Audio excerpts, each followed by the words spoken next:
ദൈവനാമത്തിന് മഹത്വം ഉണ്ടാകട്ടെ. ക്രിസ്തുവിൽ പ്രിയരെ, നമുക്ക് പ്രാർത്ഥനയോടെ വചന കേൾവിയിലേക്ക് പ്രവേശിക്കാം.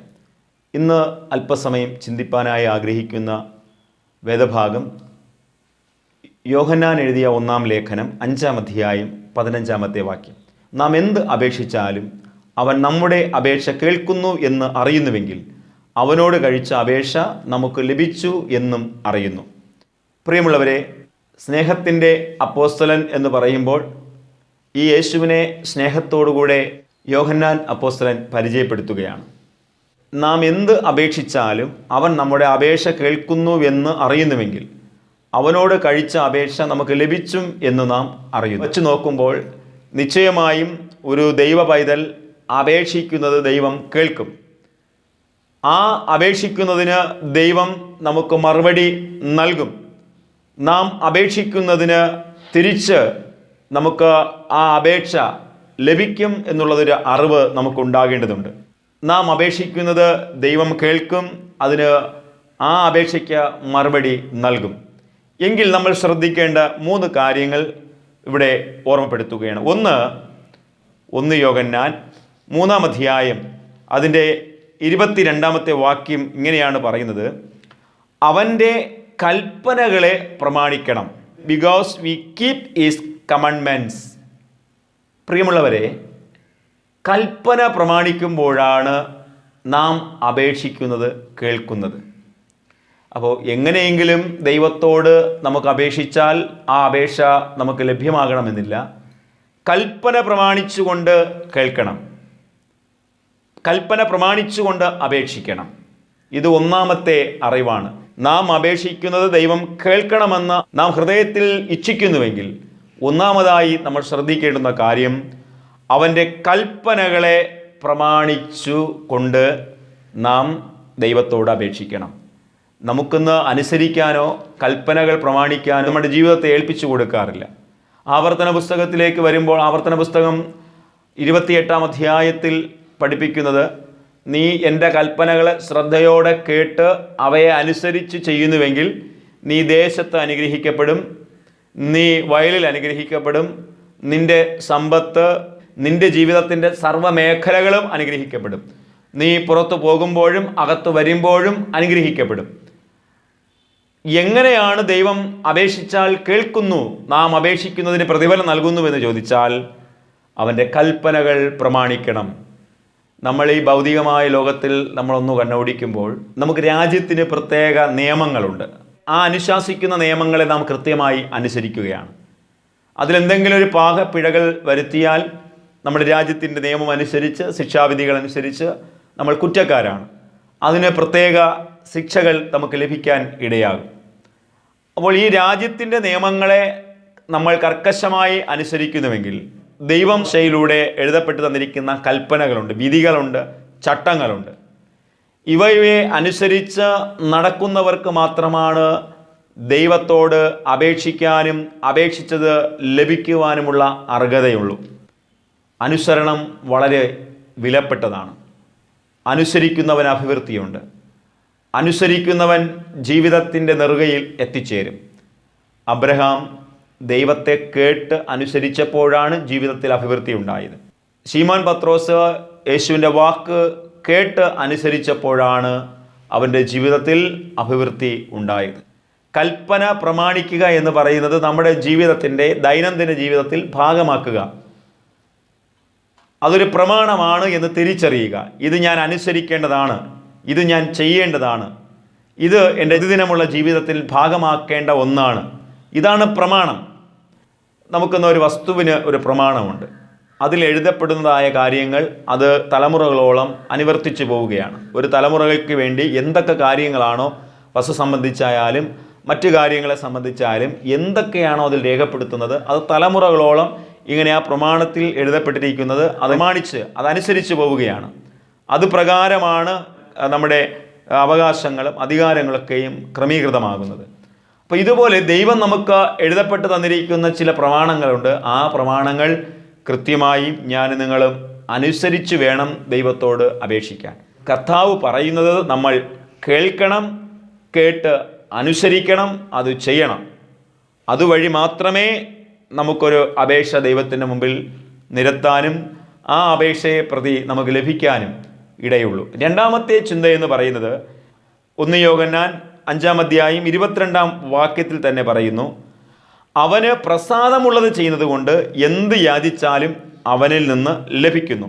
അപ്പോൾ ദൈവത്തിന് പ്രസാദമുള്ളത് ചെയ്യുക എന്ന് പറയുന്നത് ഒരു ദൈവ ഭക്തൻ്റെ ഒരു കടമയാണ്. അതൊരു ദിവ്യ സ്വഭാവമാണ്.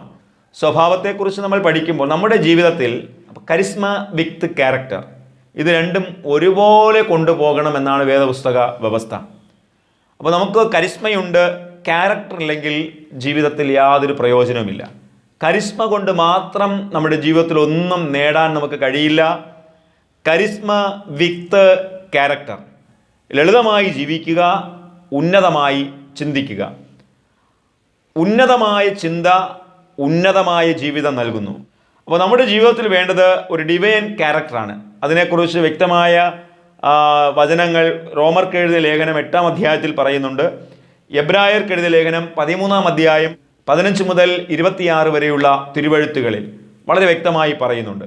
യോഹന്നാൻ അപ്പോസ്തലൻ പറയുന്നുണ്ട്, അവന് പ്രസാദമുള്ളത് ചെയ്യുന്നത് കൊണ്ട് എന്ത് യാചിച്ചാലും അവനിൽ നിന്ന് ലഭിക്കുന്നു.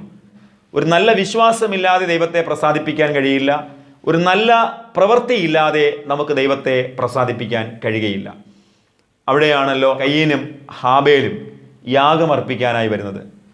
ഒരുവൻ്റെ യാഗത്തിൽ ദൈവം പ്രസാദിക്കുകയാണ്, ഒരുവൻ്റെ യാഗത്തിൽ ദൈവം പ്രസാദിച്ചില്ല. അതിന് ഒരു ലളിതമായ ഉത്തരമേ ഉള്ളൂ. കയീൻ അവൻ്റെ കൃഷിനിലങ്ങളിൽ നിന്നും അവൻ ദൈവത്തിന് മനോഹരമായിട്ടുള്ള യാഗം അർപ്പിച്ചു എന്ന് നമ്മൾ ഉള്ളിൽ ചിന്തിക്കുന്നുണ്ട്. നല്ല വിഭവങ്ങളല്ലേ കയീൻ അർപ്പിച്ചത്. പ്രിയമുള്ളവരെ, അർപ്പണം കൊള്ളാം, ഹൃദയത്തിൽ കാപട്യവും വിഷവും. ഹൃദയത്തിനുള്ളിലെ ചിന്ത വളരെ വിരൂപമാണ്. 2, ഹാബേൽ അർപ്പിച്ച യാഗം ഒരു കുഞ്ഞാടിൽ നിന്നാണ്. അവൻ ഒരു ആട്ടിൻകുട്ടിയെ ആണ് യാഗമായി അർപ്പിക്കുന്നത്. അവിടെ നമ്മൾ ചിന്തിക്കുമ്പോൾ അവൻ്റെ യാഗവും നല്ലതാണ്, അവൻ്റെ ഹൃദയവും നല്ലതാണ്. ഹൃദയം വിരൂപമല്ല. ഹൃദയം ദൈവത്തിൻ്റെ സ്നേഹവും ശുദ്ധിയുള്ളതും കാഠിന്യമില്ലാത്തതും ദൈവത്തെ പ്രസാദിപ്പിക്കാൻ പാകത്തിലുള്ള ഹൃദയമാണ് ഹാബേൽ ഒരുക്കുന്നത്.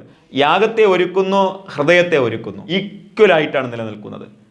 ഇവിടെ കയീൻ്റെ ജീവിതം നോക്കുമ്പോൾ യാഗം കൊള്ളാം, പക്ഷേ ഹൃദയത്തിൽ കാപട്യവും വിഷമയവുമാണ്.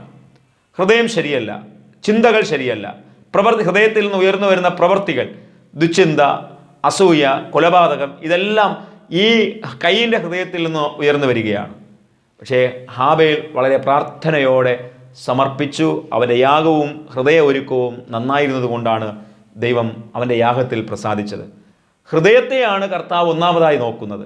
രണ്ടാമതായാണ് നാം അർപ്പിക്കുന്നതല്ല, ആരാധനയായാലും യാഗമായാലും എന്തു തന്നെയായാലും ആദ്യം നോക്കുന്നത് ഒരു മനുഷ്യൻ്റെ ഹൃദയത്തിലേക്കും രണ്ടാമതാണ് ദൈവം അവൻ അർപ്പിക്കുന്ന ആരാധനയിലേക്കും യാഗത്തിലേക്കും നോക്കുന്നത്.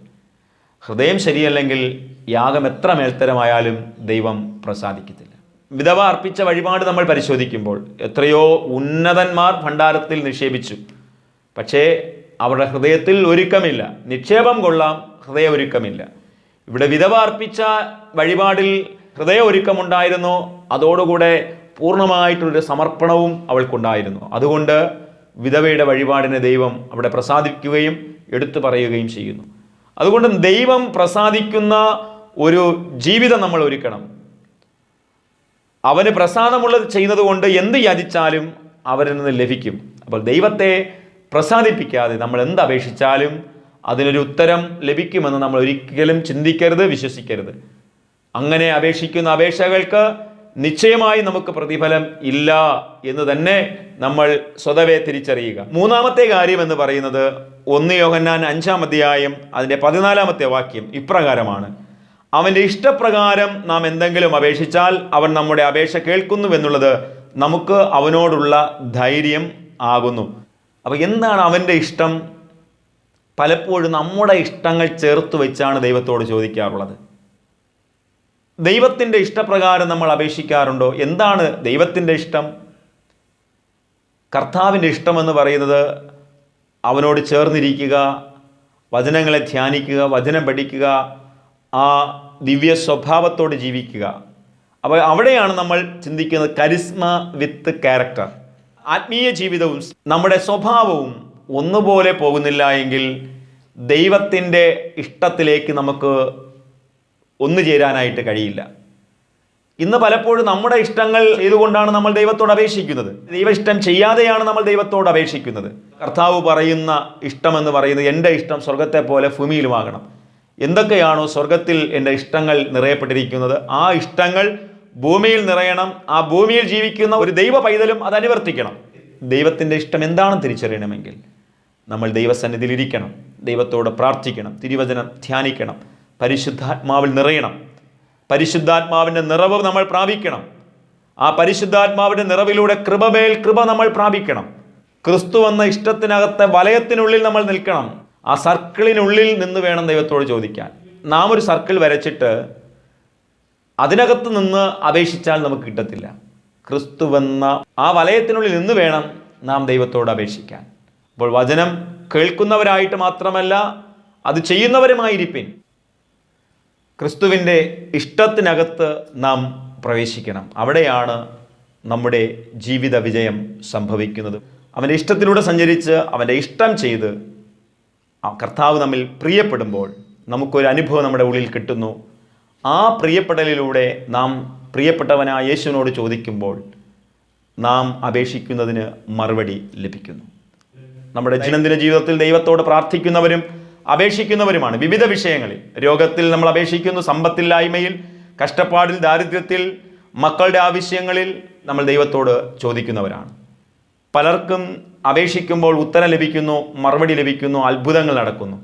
അപ്പോൾ അവരുടെ ജീവിതത്തെക്കുറിച്ച് പഠിക്കുമ്പോൾ അവർ ദൈവത്തിൻ്റെ ഇഷ്ടപ്രകാരം അപേക്ഷിക്കുന്നു, ദൈവത്തെ പ്രസാദിപ്പിച്ചുകൊണ്ട് ദൈവത്തോട് അപേക്ഷിക്കുന്നു, അവൻ്റെ കൽപ്പനകൾ പ്രമാണിച്ചുകൊണ്ട് ദൈവത്തോട് അപേക്ഷിക്കുന്നു. അങ്ങനെയുള്ളവർക്ക് അത്ഭുതം സംഭവിക്കുകയാണ്. ദൈവം കേൾക്കുന്നു, മറുപടി കൊടുക്കുന്നു. നാം അപേക്ഷിച്ചാൽ ദൈവം കേൾക്കുന്നു എന്നൊരറിവ് നമുക്കുണ്ട്, ലഭിക്കുന്നുവെന്നൊരറിവുണ്ട്. പക്ഷേ ഇത് ഉറപ്പിക്കുന്ന 3 കാര്യങ്ങൾ കൂടെ നമ്മളുടെ ഭാഗമായി മാറണം. അവിടെയാണ് നമ്മുടെ ജീവിതം അനുഗ്രഹിക്കപ്പെടുന്നത്. യാചിക്കുമ്പോൾ ദൈവം തരും. നമ്മൾ ഞെരുക്കുമ്പോൾ വാതിൽ തുറന്ന് അനുഗ്രഹിച്ച് നൽകുന്ന ഒരു ദൈവം ഉണ്ട്. ആ ദൈവത്തിൻ്റെ പ്രകാരം നമുക്ക് യാത്ര ചെയ്യുവാൻ പരിശുദ്ധാത്മാവ് നമ്മെ സഹായിക്കട്ടെ. ആമേൻ. പ്രാർത്ഥിക്കാം. സർവശക്തനായ കർത്താവേ, അവിടുന്ന് നാം അപേക്ഷിക്കുന്നതെല്ലാം ദൈവം കേൾക്കുന്നു. അത് ആ അപേക്ഷകൾ നമുക്ക് ലഭിക്കുന്നു എന്നൊരറിവ് അവിടെ നൽകുന്നുവല്ലോ അപ്പാ. സർവശക്തനായ കർത്താവേ, ഈ അനുഗ്രഹീതമായ ഒരു പ്രഭാതത്തിൽ അങ്ങയുടെ ദിവ്യവചനങ്ങളെക്കുറിച്ച് ചിന്തിപ്പാൻ അവിടുന്ന് നൽകിയ അവസരത്തിനായി നന്ദി. നാം എന്തപേക്ഷിച്ചാലും അവൻ നമ്മുടെ അപേക്ഷ കേൾക്കുന്നുവെന്നറിയുന്നുവെങ്കിൽ അവനോട് കഴിച്ച അപേക്ഷ നമുക്ക് ലഭിച്ചു എന്നും നാം അറിയുന്നു. കർത്താവേ, നാം എപ്രകാരം അപേക്ഷിക്കണമെന്ന് തിരുവചനത്തിലൂടെ പഠിച്ചു. ഒന്ന്, കൽപ്പനകൾ പ്രമാണിച്ചുകൊണ്ട്, കൽപ്പനകൾ, ചട്ടങ്ങൾ, വിധികൾ പ്രമാണിച്ചുകൊണ്ട് ദൈവത്തോട് അപേക്ഷിക്കുക. കർത്താവിന് പ്രസാദമുള്ളൊരു ജീവിതം ഒരുക്കി ദൈവത്തോട് അപേക്ഷിക്കുക. കർത്താവിൻ്റെ ഇഷ്ടം തിരിച്ചറിഞ്ഞ് അവൻ്റെ ഇഷ്ടപ്രകാരം നാം ദൈവത്തോട് അപേക്ഷിക്കുക. ഈ 3 വഴികളിലൂടെ അല്ലാതെ നാം അപേക്ഷിക്കുന്നതിന് ഉത്തരം ലഭിക്കുന്നില്ലല്ലോ. കർത്താവേ, ഞങ്ങളുടെ ജീവിതം യാതനകളുടെ ജീവിതമാണ്, ഇല്ലായ്മകളുടെ ജീവിതമാണ്, വേദനകളുടെ ജീവിതമാണ്, ദാരിദ്ര്യങ്ങളുടെ ജീവിതമാണ്. വിവിധ വിഷയങ്ങളെ സംബന്ധിച്ച് ആകുലപ്പെടുന്നവരാണ്. കർത്താവിൻ്റെ ഇഷ്ടം തിരിച്ചറിഞ്ഞുകൊണ്ട് ആ ക്രിസ്തുവെന്ന വലയത്തിനുള്ളിൽ നിന്നുകൊണ്ട് നാം അപേക്ഷിക്കുമ്പോൾ ദൈവം കേൾക്കുന്നുവല്ലോ. അപ്രകാരം ഒരു ജീവിതം ഒരുക്കുവാൻ ഞങ്ങളെ സഹായിക്കണമേ. ഞങ്ങളുടെ വേദനകൾ, ഭാരങ്ങൾ, കണ്ണുനീരുകൾ, ദുഃഖങ്ങൾ, ദുരിതങ്ങളെല്ലാം മാറിപ്പോകട്ടെ. എല്ലാവരെയും താഴ്ത്തി ഏൽപ്പിക്കുന്നു. എല്ലാ മഹത്വം അങ്ങേക്ക് അർപ്പിക്കുമ്പോൾ യേശു മുഖാന്തരം പ്രാർത്ഥന കേട്ട് അനുഗ്രഹിക്കണം ദൈവമുള്ള പിതാവേ. ആമേൻ, ആമേൻ. God bless you. ദൈവം നമ്മെ അനുഗ്രഹിക്കുമാറാകട്ടെ. ആമേൻ.